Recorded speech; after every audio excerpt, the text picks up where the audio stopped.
আমরা কিন্তু শিং মাছ খেতে অনেক বেশি পছন্দ করি, আর শিং মাছ কিন্তু আমাদের শরীরের জন্য অনেক বেশি উপকারী। এটা খেলে কিন্তু আমাদের শরীরে রক্ত তৈরি হয়। এখানে আমি প্রায় 2 কেজির মতো শিং মাছ নিয়েছি, আর শিং মাছগুলো কিন্তু একদম দেশি ছিল। আর আমরা কিন্তু শিং মাছ অনেকে পরিষ্কার করা আলসিতে খেতে চাই না, শুধুমাত্র শিং মাছের গায়ের রংটা কালো হয়ে যাওয়ার জন্য। এর জন্য কিন্তু আজকে আমি চলে আসলাম এটার পরিষ্কার করার পদ্ধতি আপনাদের সঙ্গে শেয়ার করার জন্য।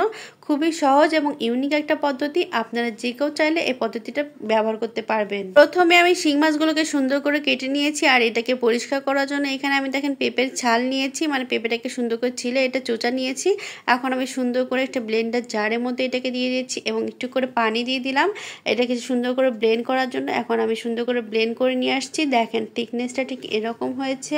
অনেকগুলো শিং মাছ যখন পরিষ্কার করতে যাবেন তখন কিন্তু আপনাদের অনেক বেশি সমস্যা হয়। এর জন্য হচ্ছে এরকম করে যদি আপনারা পেঁপের চোচা সুন্দর করে ব্লেন্ড করে নিয়ে এটাকে এটার মধ্যে দিয়ে সুন্দর করে যদি একটু ভালো করে ডলা দেন, তাহলে কিন্তু সুন্দর করে এর গায়ের যে ময়লা আবরণটা আছে সেটা কিন্তু উঠে আসবে। আমি কিন্তু সুন্দর করে যে ব্লেন্ড করে নিয়েছিলাম পুরোটা এর মধ্যে দিয়ে দিয়েছি। এখন আমি সুন্দর করে এটাকে এখন হাত দিয়ে চটকিয়ে নেব, আর যতটা সম্ভব অনেক সুন্দর করে চটকাতে হবে। আপনি যতটা ভালো করে চটকাতে পারবেন ততটা সুন্দর কিন্তু এটা পরিষ্কার হবে। আর দেখেন দেওয়ার সঙ্গে সঙ্গে কিন্তু একদম কালো যে ময়লাটা থাকে গায়ের উপরে সেটা কিন্তু সুন্দর করে উঠে আসতেছে। অল্প মাছ হলে একটু লবণ দিয়ে ডলা দিলে কিন্তু সুন্দর মতো উঠে আসে, কিন্তু যখন অনেক মাছ আপনি পরিষ্কার করতে যাবেন তখন কিন্তু ওইভাবে পরিষ্কার করতে গেলে অনেক সময় লাগে। আর এই পদ্ধতিটা যদি ব্যবহার করেন তাহলে কিন্তু আপনাদের খুব তাড়াতাড়ি হয়ে যাবে, আর খুবই ইউনিক একটা পদ্ধতি। আর এটা খুবই সহজে এটা পরিষ্কার হয়ে যায়। দেখেন একটু করে আলতো করে মানে ডলা দিলেই দেখেন সুন্দর মতো সব ময়লা উঠে আসতেছে, আর সবগুলো কিন্তু একসাথে উঠে আসতেছে। আমি এইভাবে বেশ কিছুক্ষণ মাছগুলোকে ডলে নিচ্ছি, আর তারপর আমি মাছগুলোকে 10 মিনিটের জন্য একটু রেখে দেবো যাতে এর কষটা সুন্দর মতো এই শিং মাছের মধ্যে ঢুকে যায় আর সুন্দর করে এটা পরিষ্কার হয়। এই দেখেন অলরেডি কিন্তু অনেক কালো পানি বের হয়ে গেছে। আপনাদের যদি সমস্যা না থাকে তাহলে সুন্দর করে ডলতেই থাকবেন, তাহলে দেখবেন মানে খুব তাড়াতাড়ি পরিষ্কার হয়ে যাবে। 10 মিনিটের মধ্যে একদম পুরো মাছ চকচকা হয়ে যাবে।